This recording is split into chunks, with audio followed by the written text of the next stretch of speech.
Magandang umaga po mga kabutil, no? Bali, andito tayo ngayon sa bukid at meron lang akong i-share sa inyo mga kabutil na importante about sa pag-spray ng herbicide sa ating maisan. Ngayong araw papakita ko sa inyo yung mga kabutil, yung magiging output kapag nag-spray ka ng maaga sa atarasin, no?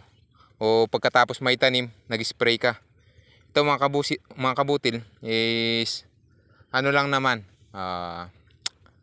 optional lang, no? O ano natin sa nakikita natin ngayon, explanation lang natin sa nakikita natin ngayon mga kabutil.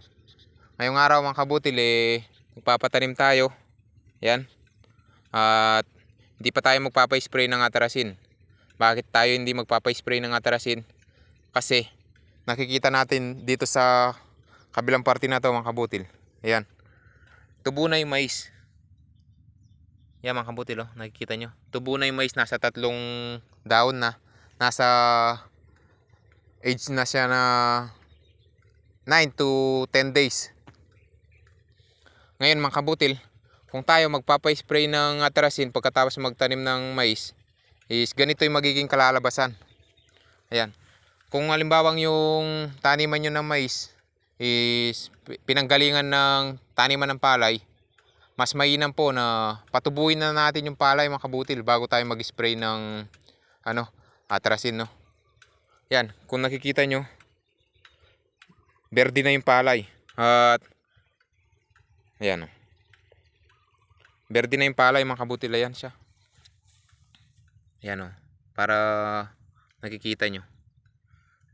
At meron ding damo mga kabutil, ayan, kung nakikita nyo yan, di ba?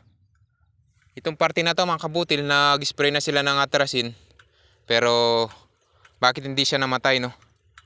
Unang-una, yung lupa, masyado siyang basa. Tapos yung palay, kung alam nyo naman po, itong lugar namin nung panahon na nagpapalay, pagkatapos niya ma-harvest, binugbog siya ng ulan mga kabutil. Ngayon yung palay na siya, yung parang naging bini na siya mga kabutil, at nung ipapatraktora na, lumubog siya. Tapos bali 3 beses kami magpatraktora. Sa cycle na yon mga kabutil, nahalo yung lupa. Tapos nung magpaparotovator na, tapos tudling, yung palay ngayon tutubo siya. Kung nagtanim tayo ngayon at bukas magpapa-spray tayo, yung palay hindi pa siya nakalusot. Kaya naisasuggest ko sa inyo mga kabutil na 9 hanggang 15 days dun tayo magpa-spray ng atarasin, no? Kasi yung edad na yon, dyan tumutubo yung palay. Ayan, no? Palay po yan. Ayan yung bini niya mga kabutil, pagkita ko sa inyo, para hindi nyo sabihin na damo lang siya, no? Yan, palay po siya, oh. Ayan yung pinakabuto niya. At meron pa kaming kalaban dito mga kabutil na klase ng damo na kapag hindi mo na siya na-sprayan ng atarasin, ito siya, kakainin niya yung mo, o gagapang siya sa mais mo. Pwedeng payat na yung mais mo, o pwede siyang mamatay. Gawa po ng bagging na to, no?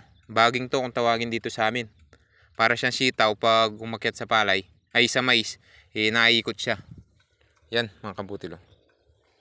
At meron din yung kantataba. May nakita ko yan, kantataba mga kabutil, o siston kung tawagin. Pinapakain sa baboy yan. Yan, malakas naman yung siston na yan sa uod. Kasi yung dahon niya, kinakain siya ng uod mga kabutil, yung berdeng uod. Yung berdeng uod na yun, pag halimbawang wala na siya makain siston, pwede siyang umakyat sa mais natin at magiging na siya, maninira sa mais natin, no? Yan, kaya mas mainam po na sprayan natin mga kabutil yung natin, yung maisan natin. Sprayan natin siya ng 9 hanggang 15 days. Pwede tayo mag-spray ng atarasin sa 9 hanggang 15 days. Bali yung ganitong age ng palay, madali lang yung patayin. Lagyan lang natin ng 4 na takal sa 20 liters, no? Yung 16 liters natin, lagyan lang natin ng 3. Pwede na yun mga kabutil. Yan, at kita nyo, berding berde. Berding berde siya mga kabutil. Ngayon, kung first crop lang yung pagtatanim nyo, kahit hindi mo muna aluan ng ano yan, insecticide. Dahil wala naman akong nakikita naninira, no? Kung halimbawa naman mga kabutil, for example, may nakikita na kayo naninira, pwede nyo na pong aluan ng ano nyan. Kung mag-spray kayo ng 9 hanggang 15 days, pwede nyo nung aluan ng insecticide, no? Prebaton, ano pa ba yung ibang ginamit? Top kill, pwede nyo pong aluan para mapuksa na agad yung ano, yung naninira sa maisan natin, no? Yan, no? Yan sila mga kabutil, no? Kung ito kakapal to at lalaki, sigurado hihina yung paglaki ng ano natin, ng mais natin, no? Yan, at yan lang yung konting kaalaman na na-share ko sa inyo mga kabutil, para naman meron tayong basihan, no?